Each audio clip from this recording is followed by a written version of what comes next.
Nos encontramos en barruntos. Entre México y Estados Unidos, históricamente parece estar dándose una similitud, un paralelismo. En México hubo una dictadura perfecta, un gobierno de cierto tipo que duró varias décadas, a lo que se le llamó la dictadura perfecta. Trump quiere llegar a una dictadura perfecta. Ha tomado pasos para que su gobierno sea una dictadura, no cabe duda. Ya lo dijimos antes, Trump es peligroso por muchas razones. Por ejemplo, ya ha habido muertes de gente que ha estado bajo custodia de ICE, desde que entró él hasta el presente. Eso sin contar otras muertes de las cuales les hablaremos. Los ataques contra los inmigrantes en todos sentidos, en todos los ambientes, con visa, con documentos, sin documentos, de un tipo o de otro, de una raza o de otra, se están dando. Y sin embargo, en un total contrasentido, están abriendo las puertas a gente que no sabe uno por qué lo hace. Bueno, sí, son sudafricanos, pero no son negros, son sudafricanos blancos. Ahí está la razón.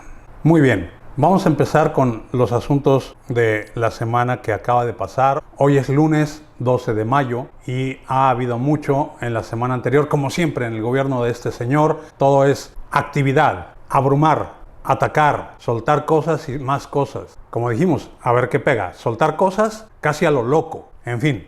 En los años posteriores a la Segunda Guerra Mundial, en México hubo una dictadura que duró décadas cuando un partido, el Revolucionario Institucional, se adueñó del poder. Y el presidente tenía el poder de pe a pa. El presidente ordenaba y la Cámara de Diputados y de Senadores se plegaban a lo que decía el presidente. No había oposición, no había partidos políticos que pudieran oponerse a lo que decía el presidente o a lo que hacía el Partido Revolucionario Institucional. Entonces se le llamó la dictadura perfecta a esa dictadura. Eventualmente terminó desapareciendo. Hay otro gobierno en México hoy en día. No nos vamos a meter en eso. Trump, como les digo, pareciera estar creando una dictadura perfecta, porque los republicanos lo respaldan totalmente. Le tienen miedo. Los demócratas son tímidos. Algunos medio se atreven a hacer cosas, como el senador Cory Booker, que hizo un muy buen esfuerzo. Otros como Bernie Sanders también, junto con Alejandra Ocasio-Cortez, organizan sesiones de información para los inmigrantes, organizan mítines, organizan protestas. Son los pocos que levantan la voz. No son los únicos, pero son de los pocos. Hay oposición también de parte de los medios de comunicación, igual contados. Hay oposición muy fuerte, esa es la más fuerte de parte de los jueces y es la que más nos anima porque son los que de manera más efectiva pueden denunciar lo que Trump está haciendo. ¿Qué está haciendo Trump? Destruir la Constitución, no obedecer la Constitución, violar las leyes, no respetar el derecho de las personas a que se les someta a un juicio adecuado, sobre todo en asuntos de inmigración, ya lo hemos visto. Además, como hemos mencionado otras veces en Barruntos, la verdad es que las acciones de alguien como Trump pueden ayudar infinitamente a las personas o destruirlas al punto de que puede haber muerte bajo su responsabilidad. En esta semana pasada, Melinda Gates y su ex esposo Bill Gates dijeron de plano que lo que hizo Trump al eliminar el programa de USAID provocó la muerte probablemente de 1 millón de personas, sobre todo probablemente de niños. Esas muertes se pudieron haber prevenido. ¿Cómo? Simplemente no tocar los fondos de USAID, que en su mayoría van a países del tercer mundo, a países muy pobres, a países que necesitan ayuda para atacar enfermedades básicas que en este país, en Estados Unidos, no son problema, pero que en países pobres son un problema muy grande por la falta de salubridad, la falta de agua. 1 millón de personas realmente es terrible y eso es, lo repito, responsabilidad de Trump y es una de las muchas razones por las cuales lo que hace o deja de hacer este señor es peligroso. En cuanto a ICE, ya hemos dicho que estar bajo la custodia de ICE no es un castigo. es nada más una situación de paso, transitoria, para el momento en que te llevan a juicio, para el momento en que te deportan, para el momento en que ya ICE te libera o simplemente te manda a tu país o a otro país. Ya lo estamos viendo. Quieren mandar gente a Libia. ¡A Libia! Y están hablando de mandar gente, quizá incluso mexicanos, deportados a Libia. Teniendo la frontera aquí tan cerca, quieren mandar gente a Libia. Pero ¿cuál es también el motivo detrás? Provocar terror. Las cárceles de Libia son de las peores del mundo. Hay violación de los derechos humanos, igual que en El Salvador. Hasta ahora, que yo sepa, Libia no ha dicho sí, como no, mándenme a esa gente, como Bukele, el lambiscón, el dictadorcito número 2, le dijo a Trump y le aceptó dinero y está enriqueciéndose por recibir a muchos inmigrantes deportados de Estados Unidos. Entonces, las amenazas son respecto a mandar gente fuera del país a Libia, pero incluso a ciudadanos americanos. Es otra de las brillantes ideas de Trump. Revivir la prisión de Alcatraz. Desde luego en San Francisco no están muy interesados. Entonces, el problema es que ICE de plano no está creando las condiciones para que la gente pueda mantenerse bajo custodia de ellos con los cuidados debidos. Alimentación, medicinas, consultas médicas, ejercicio, movimiento, actividad, camas adecuadas, espacios adecuados. Los amontonan. A muchos de ellos los ponen nada más en celdas por montones con unos plásticos o unos aluminios para que se cubran. Entonces ha habido 7 muertes. 7 muertes que pudieron haberse prevenido. Ya lo sabemos y ya lo hemos visto. Siempre es así con ICE y con las instalaciones que usa para detener inmigrantes. Otro aspecto de eso es que se trata de una situación donde ICE no tiene capacidad suficiente de detener y encarcelar a muchísima gente a la vez. Por eso las compañías privadas están contentísimas esperando que se apruebe el presupuesto del gobierno federal para el año 26 y que en ese presupuesto haya mucho dinero para encarcelar gente que va a ser deportada. Están así, están listos para atascar sus prisiones para ganar millones y billones de dólares. Esto es, igual que las prisiones normales de los Estados Unidos, un negociazo. Una de las razones por las cuales hay tantos prisioneros en Estados Unidos es porque es un negocio. Es el país con más prisioneros en el mundo, a pesar de que no tiene la mayor cantidad de población en el mundo. Entonces, esta es una cuestión muy seria. Las compañías privadas están de plano aprovechando la situación y la van a seguir aprovechando en los próximos años a menos que se paren las acciones de Trump. Ya sabemos que quienes integran este gobierno, en su gran mayoría en los puestos más importantes, son incompetentes. Son mediocres, no tienen experiencia, no tienen conocimiento, no tienen capacidad, no tienen por qué estar en esos puestos. Uno de ellos, Kash Patel, el señor que dirige el FBI, que se ganó el puesto porque escribió libros para niños donde habla del Super Trump y se ganó el interés de Trump.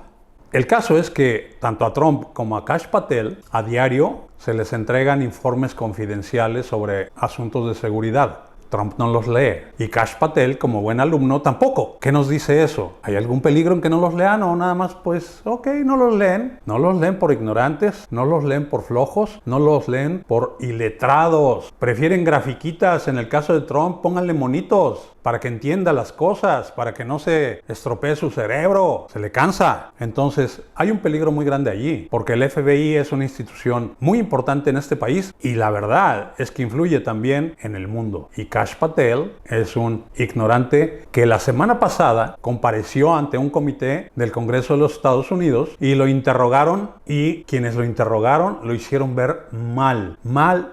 Lo hicieron sudar la gota gorda porque no supo contestar sus preguntas. No supo decir por qué no ha preparado el presupuesto para el año que entra, siendo que ya debió haberlo presentado. No supo contestar muchas preguntas básicas sobre cuestiones legales del FBI, sobre derechos de las personas en este país. Se le dijo, tiene usted que leer la Constitución, señor Patel. Aquí tengo una, le dijo un senador, creo. Entonces, pues la ineptitud es la dominante en este gobierno. Ya lo sabemos y por desgracia que la mayoría de las oficinas que integran este gobierno, como el Pentágono, la CIA, el FBI, las oficinas de inteligencia, el Departamento de Justicia y otros, están dirigidos por gente que nada más es adoradora de Trump. que nada más le sirve a Trump y a sus intereses. Le sirve a Trump y lo que él quiera. Lo que él diga es ley. Lo que él diga es la palabra del gran jefe, del gran Cajuna. Muy bien, se eligió al Papa,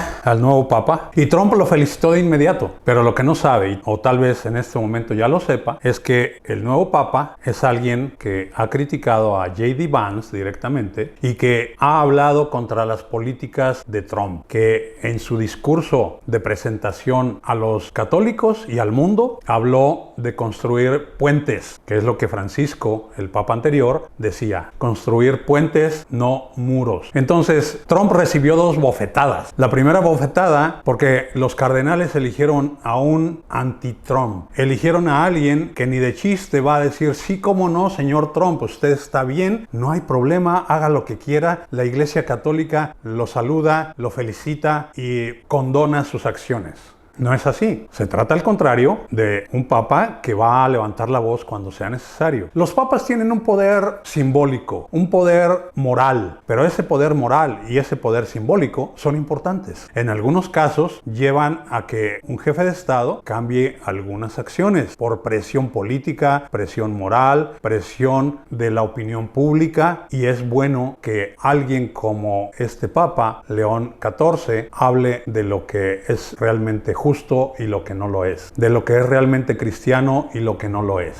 Yo sé que va a seguir dándole duro a las ideas de Trump. La otra bofetada contra Trump es la cuestión de las tarifas. Y esa bofetada se la está dando él mismo. La bofetada es porque Trump inició una guerra contra todo el mundo respecto a tarifas. Pero poco a poco ha tenido que doblar las manitas. Ya anunció, muy elegante, con mucho escándalo, un acuerdo comercial con Inglaterra. Inglaterra es el socio comercial número 16 probablemente de Estados Unidos. Inglaterra no tiene un comercio como el que tienen China, Canadá y México con Estados Unidos. Pero bueno, lo anunció. ¿Y saben qué? Los armadores de carros en Estados Unidos protestaron porque Trump le está dando muchas facilidades a Rolls-Royce y no sé qué marcas inglesas para que puedan vender aquí en Estados Unidos casi sin tarifas. Trump, una vez más, demostró que es un mediocre a la hora de negociar, que entrega la tienda. Sí, ándale, me urge un tratado. Por favor,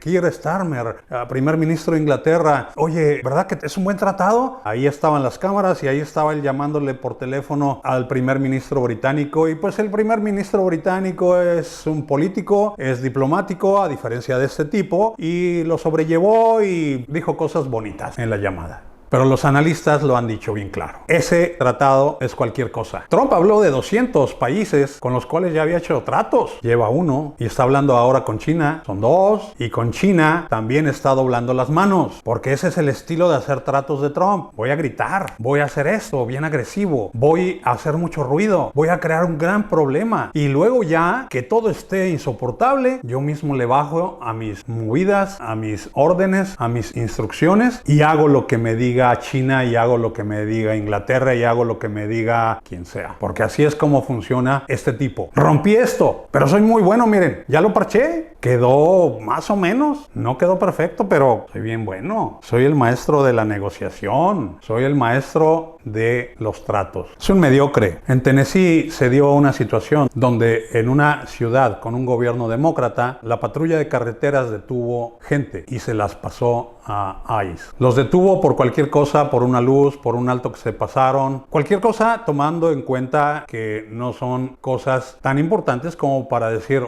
es un criminal y por eso hay que deportarlo. No, empezaron a detener gente y se la pasaron a ICE. Y ICE luego tomó a esa gente para poder deportarla en cuanto sea posible. Es un hecho poco común que en una ciudad con un gobierno demócrata haya sucedido. Al parecer el alcalde o incluso el gobernador del estado de Tennessee no tenían conocimiento. Ojalá puedan detener ese tipo de acciones porque son acciones contra la libertad de paso, porque nada más buscan hacer blanco en la gente latina. En Tennessee, díganme ustedes, ¿hay muchos latinos? Lo que más hay es población blanca y negra. Y sin embargo, detenían gente que sabían que no tenía papeles probablemente y que podían entregarle a ICE. Una más de las muchas acciones que ejecuta este gobierno de manera totalmente arbitraria porque lo que quieren, ya sabemos, números, 1 millón de deportados al año, no lo han cumplido, no van a poder cumplirlo, pero desgraciadamente en el proceso están aterrorizando gente, en el proceso están violando la ley, en el proceso están destruyendo la economía de este país, porque los inmigrantes producen, los inmigrantes consumen, los inmigrantes estudian, los inmigrantes colaboran con la grandeza de este país, colaboran para hacer grande a este país. Muy bien, otra de las personas que sufrió feo ante los representantes y los senadores en el Congreso fue la señora Kristi Noem, la señora que mató perros de manera desalmada y que ha hecho comerciales exhibiéndose como si ella fuera alguien totalmente preparado para andar con uniforme y con pistolas y metralletas. Hay una foto célebre de ella donde está apuntándole casi a la cabeza a un hombre, parte de ICE. Tiene la metralleta así y aquí está la cabeza del hombre. Es parte de toda la tontería de esta señora. En fin, le quemaron los pies a la señora Noem. Le preguntaron repetidamente sobre el cumplimiento de la ley, sobre si ellos cumplen la ley o si las personas a las que están deportando deben recibir el juicio debido. Y ella nunca dijo sí, nunca dijo no. ¿Por qué? Porque no podía mentir, porque está bajo juramento cuando habla con gente del Congreso. Puras vueltas a las palabras. Nuestro gobierno, el gobierno respeta las leyes. Las instrucciones de nuestro presidente son de respetar la ley. ¿Te creo? ¿Te creo? ¿De veras? Es de risa. Si no fuera, pues trágico. En junio habrá un desfile que va a costar más de 90 millones de dólares y se hace con un motivo básico, aunque se menciona otro. El motivo básico con el cual se hace este desfile es festejar al niño Trump. ¡Feliz cumpleaños, señor! Cumple 90... no, se va a ofender. Cumple, ¿qué? 80 años, 79 años, no me importa. Trump, desde su primer mandato, fue a Rusia, fue a Francia y vio desfiles militares que le impresionaron, lo dejaron con la baba colgando y desde entonces quiso hacer algo similar en Estados Unidos. No le dio tiempo, no pudo, lo que sea, y ahora lo va a hacer. Le elimina los fondos a muchos departamentos de investigación en los institutos nacionales de salud, en el CDC, le quita dinero a Harvard para investigaciones del cáncer, pero se va a gastar más de 90 millones de dólares en un desfile, porque el niño Trump quiere ver las armas del poderoso ejército de Estados Unidos en las calles y que se vea que él es el supremo jefe, el supremo líder de ese ejército, el más poderoso del mundo. Ya lo sabe, y lo sabemos, y lo es. Nadie gasta más en defensa, le llaman defensa. Nadie tiene un gasto militar más grande que los Estados Unidos. Rusia y China combinados no le ganan a Estados Unidos en presupuesto militar. Y el niño Trump va a tener, creo que es el día 14 de junio, ese desfile porque el niño quiere cumplir su capricho. Ya sabemos, los complejos de este tipo son lo que lo hacen actuar. Ese proyecto de ley que Trump tiene, que él le llama hermosa y grande propuesta de ley del presupuesto federal del año 2026. Ahí una de las cosas más críticas es que, para variar, quiere recortar impuestos a los billonarios y subírselos a los millonarios y quitar servicios básicos de salud.